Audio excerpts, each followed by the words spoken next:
Hi, நான் Kirubakaran Rajendran. Welcome to another video with Tamil Groww. So நம்ம Groww மூலிமா நிறைய ட்ரேடிங் ரிலேட்டட் வீடியோஸ் பார்த்துட்ருக்கோம். இன்கேஸ் நீங்கள் மிஸ் பண்ணியிருந்தீங்கன்னா டிஸ்கிரிப்ஷனில் செக் பண்ணுங்கள். அதில் பிளேலிஸ்ட்டோட லிங்க் இருக்குது, ட்ரேடிங் ஃபார் பிகினர்ஸ்ன்ட்டு. இன்கேஸ் நீங்கள் ஒரு பிகினராக இருந்தீங்கன்னா, என்ன kind of trading setup use பண்ணணும்னு தெரியல, என்ன கைண்ட் ஆஃப் மெத்தடாலஜிலாம் யூஸ் பண்ணணும்னு தெரியலனா, அந்த பிளேலிஸ்ட் செக் பண்ணுங்கள். அதில் ஆல்மோஸ்ட் ஒரு 30 வீடியோஸ் நம்ம இது வரைக்கும் பண்ணியிருக்கோம். எல்லாமே ரொம்பவே ஹெல்ப்ஃபுல்லாக இருக்கும். ஸோ நீங்கள் ஃபஸ்ட்டு அதை செக் பண்ணிவிட்டு அதுக்கப்புறமா இந்த வீடியோக்கு வரலாம். ஸோ இந்த வீடியோவில் நம்ம என்ன பார்க்க போகிறோம்னா, best tips for F&O trading. So நீங்கள் வந்து ட்ரேடிங் F&Oக்குள்ளே வரீங்க, ஃபியூச்சர்ஸ் அண்ட் ஆப்ஷன்ஸ்குள்ளே வரீங்கன்னா, என்ன விஷயம்லாம் ஃபஸ்ட்டு மைண்டில் வச்சுக்கணும் பிஃபோர். ஓகே, நான் F&O டிசைட் பண்ணிட்டேன், பட் டிசைட் பண்ணுறதுக்கு முன்னாடி, நீங்கள் ட்ரேட் பண்ணுறதுக்கு முன்னாடி, ஓகே இந்த ஒரு விஷயம்லாம் நீங்கள் ஃபாலோ பண்ணிங்கன்னா உங்களோட ஓவரால் ரிஸ்க் கண்ட்ரோலாக இருக்கும், உங்களோட ஓவரால் ரிட்டர்ன்ஸும் பெட்டராக இருக்கும். ஸோ அதுதான் முக்கியமாக தேவை with respect to F&O. So அது என்னென்ன விஷயம்லாம் தேவைன்றது தான் நம்ம இந்த வீடியோவில் பார்க்கணும்.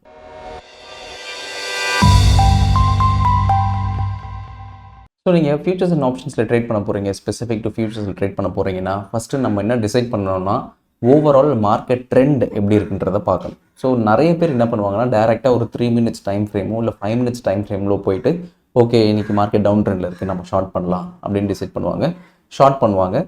பட் என்ன ஆகும்னா, ஒரு 1 hour மார்க்கெட் டவுன் ட்ரெண்டில் போகும், அதுக்கப்புறம் எவென்ச்சுவலி மார்க்கெட் ரிவர்ஸ் ஆகி மேலே போக ஆரம்பிச்சு. ஸோ நீங்கள் என்ன நினைப்பீங்க, மார்க்கெட் டவுன் ட்ரெண்டில் தான் காமிச்சது, நான் கரெக்டான டவுன் ட்ரெண்ட்ஸ் ஸ்டாக்ஸையோ இல்லைனா ஒரு பர்டிகுலர் இண்டெக்ஸையோ ஐடென்டிஃபை பண்ணி தான் நான் எடுத்தேன், பட் ஸ்டில் மார்க்கெட் மேலே தான் போகுது, அது எப்படி ரிவர்ஸ் ஆச்சுன்னு எனக்கு தெரியல அப்படின்னு நிறைய பேர் யோசிச்சிங்கன்னா, அதுக்கு முக்கியமான காரணம் நம்ம மேஜர் ட்ரெண்ட் என்னவா இருக்குன்றதை பார்க்கல. ஸோ அதுக்கு ஃபஸ்ட்டு நம்ம என்ன பண்ணணும்னா, டேரெக்டாக நீங்கள் ட்ரேட் பண்ணுறீங்கன்னா 5 மினிட்ஸ் 3 மினிட்ஸ்னு போகாமல் ஃபஸ்ட்டு ஓவரால் ட்ரெண்ட் எப்படி இருக்குன்னு பாருங்கள். ஸோ ஓவராலாக ஓகே டெய்லி டைம் ஃப்ரேமில் மார்க்கெட் அப் ட்ரெண்ட்ல தான் இருக்கா, அதுக்கப்புறமா திருப்பி டெய்லி டைம் ஃப்ரேம்லேருந்து இன்னொரு கொஞ்சம் உள்ள வாங்க. ஸோ உள்ள வந்து பார்க்கும்போது okay fine, market 30 minutes time ஃப்ரேம்ல இல்லை 1 hour டைம் ஃப்ரேம்லேயே அப் ட்ரெண்ட்ல தான் இருக்கா. ஓகே, அதுக்கப்புறமா ஃபர்தராக 5 மினிட்ஸ் டைம் ஃப்ரேமில் இன்கேஸ் டவுன் ட்ரெண்டாக இருந்ததுன்னா நீங்கள் வெயிட் பண்ணுங்க மார்க்கெட் அப் ட்ரெண்ட் ஆகிற வரைக்கும். ஏன்னா ஓவரால் லார்ஜர் ட்ரெண்டு அப் ட்ரெண்ட்ல இருக்கும் போது உள்ள இருக்கிற ஷார்ட்டர் ட்ரெண்டு டக்குன்னு டவுன் ட்ரெண்ட்ல ஆச்சுன்னா மெஜாரிட்டி ஆஃப் த டைம் ரிவர்ஸில் நடந்துடும். ஸோ அதனால நீங்கள் என்ன பண்ணுறீங்கன்னா, லார்ஜர் டைம் ஃப்ரேம் என்ன ட்ரெண்ட்ல இருக்கோ அந்த ட்ரெண்டில் தான் ஷார்ட் டைம் ஃப்ரேமில் இருக்கிற ஒரு ட்ரேடை எடுக்க வேண்டியது இருக்கும். அப்பதான் வந்து உங்களோட ப்ராபபிலிட்டி ஆஃப் சக்ஸஸ் கொஞ்சம் ஜாஸ்தியாக இருக்கும். ஸோ நீங்கள் எடுத்தவொடனே ஷார்ட் டேர்ம் ட்ரேடிங் போகாமல் 2 மினிட்ஸ் 3 மினிட்ஸ் 1 மினிட் 5 மினிட் அந்த மாதிரி போகாமல் லார்ஜர் ட்ரெண்ட் பாருங்கள். மந்த்லி டைம் ஃப்ரேம் கூட பார்க்கலாம், டெய்லி டைம் ஃப்ரேம் பார்க்கலாம். அதுக்கப்புறமா ஷார்ட்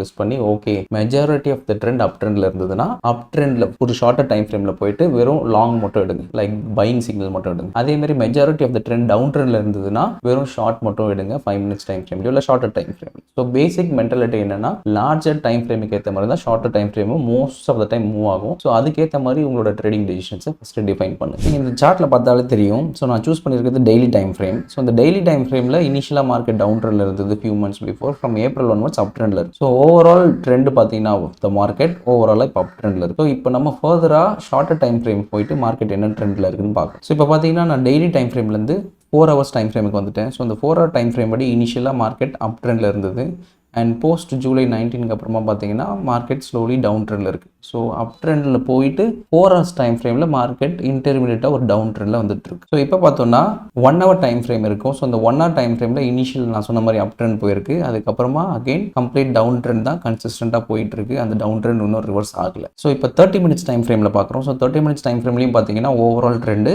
இப்போ பேரிஷாக தான் இருக்குது. So after from daily time ஃப்ரேம்லேருந்து மூவ் பண்ணி உள்ளே வர ஆரம்பித்தவொடனே 4 hours 1 hour 30 மினிட்ஸ் எல்லாமே டவுன் ட்ரெண்ட் காமிக்குது, which signifies that மார்க்கெட் கரண்டாக ஒரு ஷார்ட் டேர்ம் டவுன் ட்ரெண்ட் நோக்கி மூவ் ஆகிட்டு இருக்கு அப்படின்னு அர்த்தம். ஸோ ஃபர்தராக இப்போ 5 மினிட்ஸ் டைம் ஃப்ரேமில் வச்சதுக்கப்புறம் பார்த்தீங்கன்னா 5 மினிட்ஸில் இனிஷியலாக மார்க்கெட் டவுன் ட்ரெண்டில் இருக்குது, அதுக்கப்புறம் லைட் ஒரு புல் பேக் மேலே போயிருக்கு. பட் அதுவுமே பார்த்தீங்கன்னா ஒரு கன்சாலிடேஷன் ரேஞ்சில் தான் இருக்குது. ஸோ மேலேயும் போகல, ஒரு கீழேயும் வராமல் ஒரு கம்ப்ளீட் ஒரு ரேஞ்சுக்குள்ளே ஸ்ட்ரக் ஆயிருக்கு. ஸோ இப்போ என்ன ஆகும்னா, ஒரு கிளியர் கட் ஒரு டைரக்ஷனல் மூவ் இல்லை. ஸோ ஓவராலாக ஷார்ட் டேர்மாக மார்க்கெட் டவுன் ட்ரெண்டில் இருக்குது, பட் ஃபர்தர் அந்த டவுன் ட்ரெண்ட் கண்டினியூ ஆகாமல் இப்போ கன்சாலிடேஷன் ஃபேஸில் இருக்குது. ஸோ இது வந்து நம்ம நோ ட்ரேட் ஜோன் கன்சிடர் பண்ணிக்கலாம். ஸோ நீங்கள் எப்போவுமே ட்ரேட் எடுக்கிறீங்கன்னா ஓவராலாக இனிஷியலாக லார்ஜ் டைம் ஃப்ரேம்லேருந்து இந்த ஸ்மாலர் டைம் ஃப்ரேம்குள்ளே வந்ததுக்கப்புறமா ஒரு கிளியர் டைரக்ஷன் இருந்தால் மட்டும் நீங்கள் ட்ரேட் எடுங்க, இல்லைனா கிளியர் டைரக்ஷன் வர வரைக்கும் நீங்கள் வெயிட் பண்ணுங்க. ஸோ இந்த பர்டிகுலர் எக்ஸாம்பிள் இப்போ 5 மினிட்ஸ் டைம் ஃப்ரேமில் பார்த்தீங்கன்னா இனிஷியலாக டவுன் ட்ரெண்ட் வந்திருக்கு. ஸோ ஆல்மோஸ்ட் 19,320 கிட்ட வரைக்கும் வந்திருக்கு, அதுக்கப்புறம் ஃபர்தராக கீழே போகல. ஸோ கேப் அப் ஆகி ஒரு ரேஞ்ச் பவுண்ட் கன்சாலிடேஷனில் தான் போயிட்டு இருக்கு. ஸோ சின்ஸ் ஷார்ட் டேர்ம் ஒரு ட்ரெண்ட் வந்து டவுன் ட்ரெண்டில் இருக்கிறதுனால இதுக்கப்புறமா உங்களுக்கு ஏதாவது டவுன் ட்ரெண்ட் சிக்னல் வந்தால் மட்டும் நீங்கள் எடுங்க, இல்லைனா you just wait for the trend correct clear trend வர வரைக்கும் வெயிட் பண்ணிட்டு அதுக்கப்புறமா நீங்கள் அந்த ட்ரேட் எடுங்க. ஸோ நெக்ஸ்ட் எல்லாருக்குமே இருக்க ஒரு டவுட்ஸ் என்னன்னா, ஃபியூச்சர்ஸ் அண்ட் ஆப்ஷன்ஸில் ஃபியூச்சர்ஸ் ட்ரேட் பண்ணலாமா இல்லை ஆப்ஷன்ஸ் ட்ரேட் பண்ணலாமான்னு இருக்கும். இதை பற்றி நம்ம ப்ரீவியஸாக பேசியிருந்தாலும் ஷார்ட் அண்ட் கிறிஸ்பாக நான் என்ன சொல்ல விரும்புகிறேன்னா, நீங்கள் ஃபியூச்சர்ஸ் தான் ட்ரேட் பண்ண போகிறீங்கன்னா ஃபியூச்சர்ஸில் இன்ட்ராடே ட்ரேட் பண்ணாதீங்க, இல்லைனா ஸ்கேல்பிங் பண்ணாதீங்க.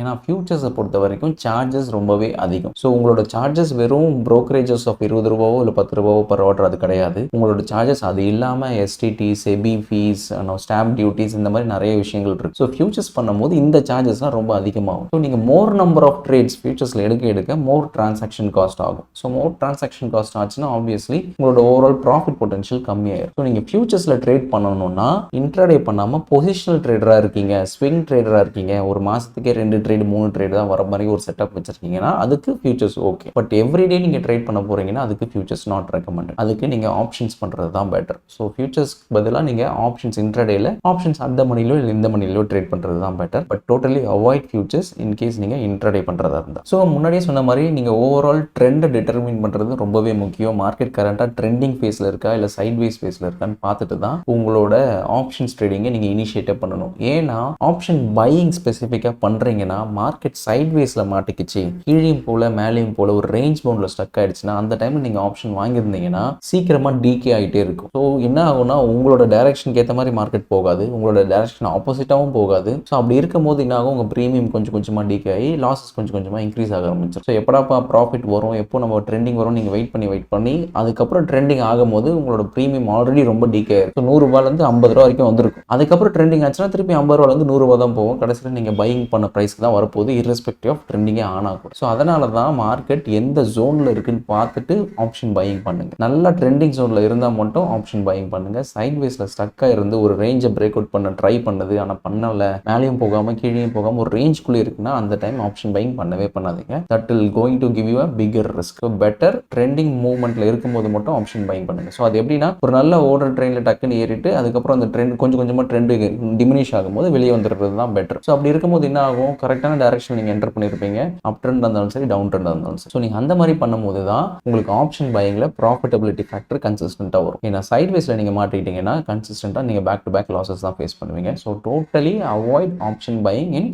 Sideways market. ஸோ நெக்ஸ்ட் நம்ம என்ன பார்க்கலாம்னா, சரி நம்மளோட ஓவரால் மார்க்கெட் வியூ வந்து ஜஸ்ட் சைட்வேஸில் இருக்கும், இல்லை அப் ட்ரெண்டில் இருக்கும், இல்லைனா டவுன் ட்ரெண்டில் இருக்கும். ஸோ புல்லிஷாக இருக்கும், இல்லை பேரிஷாக இருக்கும், இல்லை சைட்வேஸ். ஸோ உங்களோட ஓவரால் அனாலிசிஸ் வந்து இன்கேஸ் மார்க்கெட் வந்து ரொம்ப புல்லிஷாக போகிறதுக்கு வாய்ப்பு இல்லை, ரொம்ப பேரிஷாக போகிறதுக்கு வாய்ப்பு இல்லை, மேபி ஸ்லைட் புல்லிஷாக இருக்குது, கொஞ்சம் மேபி மூமெண்டம் இருக்குது, அப்சைட் மூமெண்டம் இருக்கும் அப்படின்னு நீங்கள் எக்ஸ்பெக்ட் பண்ணீங்கன்னா அந்த டைமில் ஆப்ஷன் செல்லிங் பண்ணுறது பெஸ்ட். ஏன்னா நீங்கள் மூமெண்டம் எக்ஸ்பெக்ட் பண்ணுறீங்க, டைரக்ஷன் சூஸ் பண்ணிட்டீங்க, பட் பெருசாக மூமெண்ட் இருக்காது அப்படின்னு நீங்கள் நினைக்கும் போது, மைல்டு புல்லிஷாக தான் இருக்குன்னு நினைக்கும் போது என்ன பண்ணலாம்னா நீங்கள் புட் ஆப்ஷனை செல் பண்ணுங்க. மார்க்கெட் வந்து மேலே தான் போகுது, ரொம்ப மேலே போகிறது இல்லை, பட் கொஞ்சம் மூவ்மெண்ட் இருக்கும்போது புட் ஆப்ஷனை செல் பண்ணுறது பெட்டர். அடுத்த மணி புட் ஆப்ஷனை செல் பண்ணுங்க. அண்ட் அதுக்கு அடுத்த ஓடிஎம் ஆப்ஷன்ஸ் நெக்ஸ்ட் ஸ்ட்ரைக் இருக்கிறத பை பண்ணி ஹெட்ஜ் பண்ணிக்கலாம். அதே மாதிரி மார்க்கெட் வந்து நீங்கள் மைல்டு பேரிஷாக இருக்குது, ஸோ ஒரு சின்ன ரெசிஸ்டன்ஸ் ஜோன் R1 கிட்ட இருக்குது, அங்கேருந்து ஒரு ரிட்ரேஸ்மெண்ட் வரப்போகுது, ஸோ மைல்டாக பேரிஷாக இருக்குது நீங்கள் நினச்சிங்கன்னா அந்த டைமில் கால் ஆப்ஷன் செட் பண்ணுங்க. அடுத்த மணி கால் ஆப்ஷன் செல் பண்ணிவிட்டு அதுக்கு மேலே இருக்கிற ஓடிஎம் ஆப்ஷன்ஸை நீங்கள் ஹெட்ஜாக பை பண்ணிக்கலாம். ஸோ உங்களோட ஓவரால் மார்க்கெட் வியூக்கு ஏற்ற மாதிரி உங்களோட ஆப்ஷன் பையிங்கும் ஆப்ஷன் செல்லிங்கும் நீங்கள் மாற்றிக்கிட்டு இருக்கணும். ஸோ மைல்டா புல்லிஷ் இல்லை மைல்டா பேரிஷ் இந்த மாதிரி செட்டப் உங்களுக்கு வந்துச்சுன்னா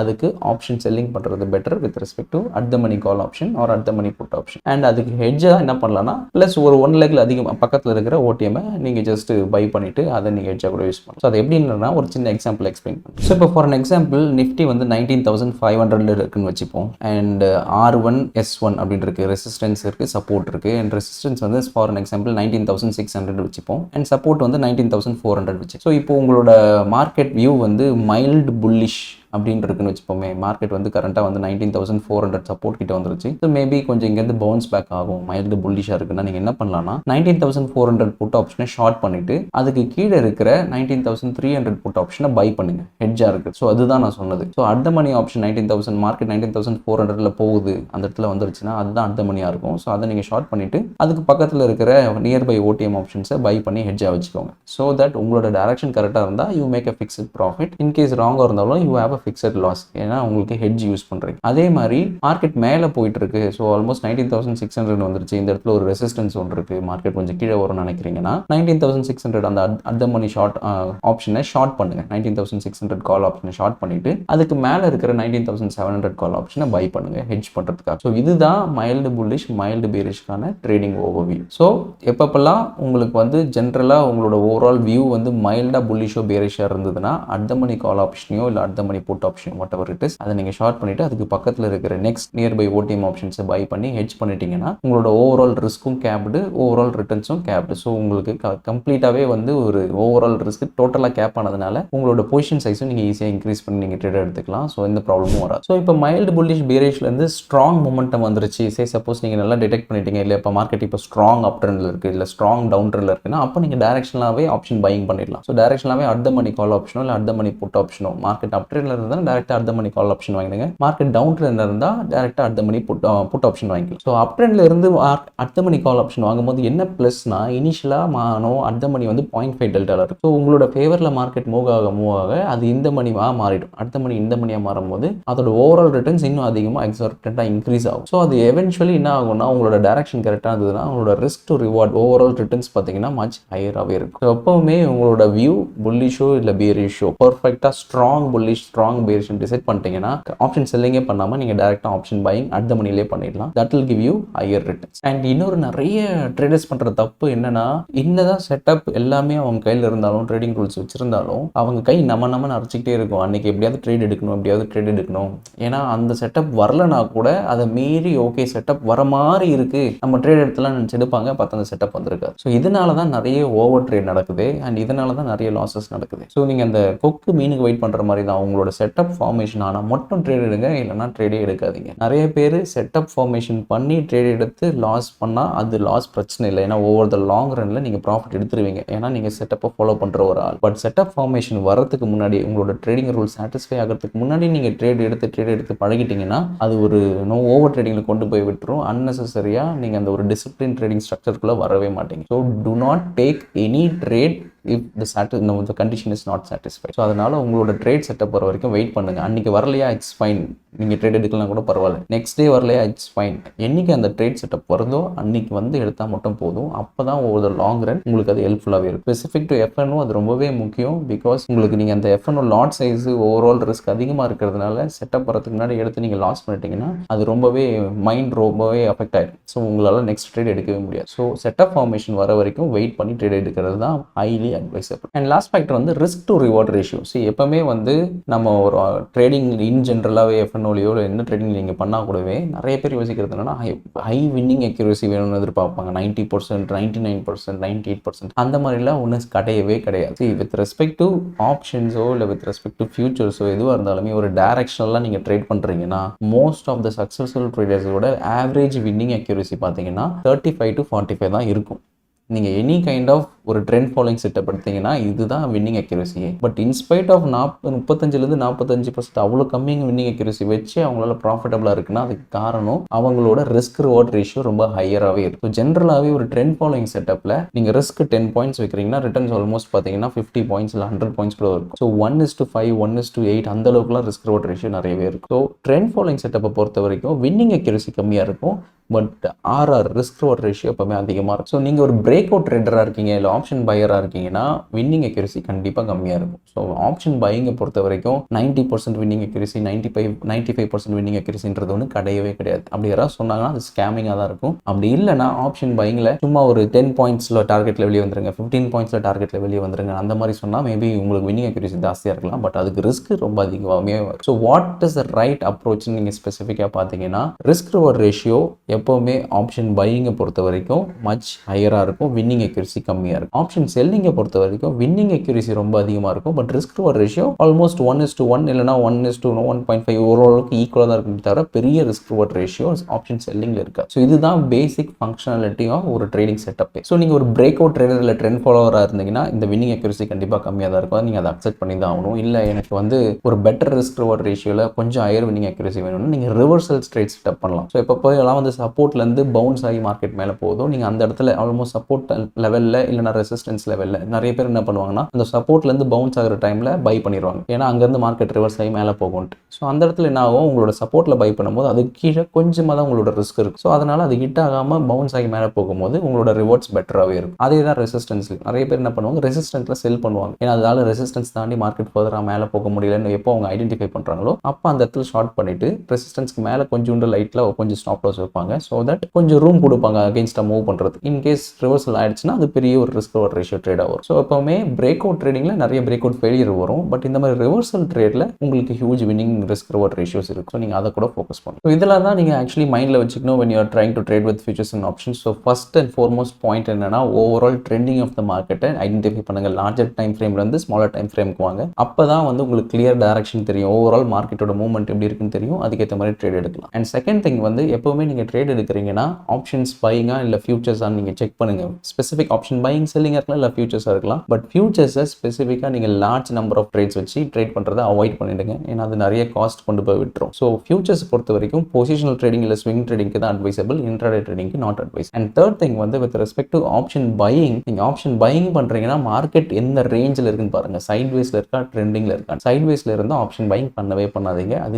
உங்களுக்கு ஓவரால் டிகே அதிகமாகி விட்டுரும். ஸோ கண்டிப்பாக உங்களால் அதை ஹேண்டில் பண்ண முடியாது. தென் உங்களோட ஓவரால் வியூ மைல்டு புல்லிஷ் இல்லை மைல்டு பேரிஷாக இருந்ததுன்னா அந்த டைமில் நான் சொன்ன மாதிரி ஸ்ப்ரெட்ஸ் யூஸ் பண்ணுறது தான் பெட்டர். ஏன்னா அது ஓவரால் ரிஸ்க்கும் கண்ட்ரோல் பண்ணிடும், ஓவரால் ரிட்டர்ன்ஸும் பெட்டராக இருக்கும். அண்ட் இன்கேஸ் உங்களோட overall view mild bullish mild பேரிஷ்க்கு பதிலாக ஸ்ட்ராங் புல்லிஷ் ஸ்ட்ராங் பேரிஷாக இருந்ததுன்னா அப்போ நீங்கள் டைரெக்டாகவே அந்த மணியில் ஆப்ஷன் பையிங் பண்ணிடலாம். ஸோ தட் உங்களோட ஓவரால் ரிட்டர்ன்ஸ் மச் ஹையராகவே இருக்கும். ஸோ எப்பவுமே ட்ரேடிங் செட்டப் ஃபார்ம் ஆகிற வரைக்கும், ஃபுல்லாக ஃபார்ம் ஆகிற வரைக்கும் வெயிட் பண்ணுங்க. ஒரு 4 கண்டிஷன் வச்சிருக்கீங்கன்னா 3 கண்டிஷன் சாட்டிஸ்ஃபை ஆயிடுச்சு உடனே நம்ம ட்ரேட் எடுத்துலாம் நினச்சி எடுக்காதீங்க. எப்போவுமே ஃபுல் கண்டிஷன் சாட்டிஸ்ஃபை ஆனால் மட்டும் ட்ரேட் எடுங்க. அண்ட் கண்டிஷன் சாட்டிஸ்ஃபை ஆகிறதுக்கு முன்னாடியே ட்ரேட் எடுத்தீங்கன்னா அது நிறைய ஃபால்ஸ் பிரேக் அவுட் ஆகிறதுக்கும் வாய்ப்பு இருக்குது. ஸோ அதை டோட்டலாக அவாய்ட் பண்ணுங்க. And finally risk reward ratio ரொம்பவே முக்கியம். ஸோ உங்களோட ஓவரால் ட்ரேடில் நீங்கள் ஒரு ட்ரேட் எடுக்க போறீங்கன்னா அதுலேருந்து எனக்கு எவ்வளோ வரப்போகுதுன்னு ஃபஸ்ட்டு கேட்குறத நிறுத்திட்டு அதுலேருந்து எனக்கு எவ்வளோ போகும் இன்கேஸ் இந்த ட்ரேட் அகேன்ஸ்டாக போச்சுன்னா அதை ஃபஸ்ட்டு யோசிங்க. இதெல்லாம் நீங்கள் மைண்டில் வச்சு நீங்கள் ஃபியூச்சர்ஸ் அண்ட் ஆப்ஷன்ஸில் ட்ரேட் பண்ணீங்கன்னா டெஃபினட்டாகவே அந்த long run it can give you higher profits. So thank you so much for வாட்சிங். இன்கேஸ் இந்த வீடியோவில் ஏதாவது டவுட்ஸ் இருந்ததுன்னா கமெண்ட்ஸில் மென்ஷன் பண்ணுங்கள், நான் அட்ரஸ் பண்ணுறேன். தேங்க்யூ.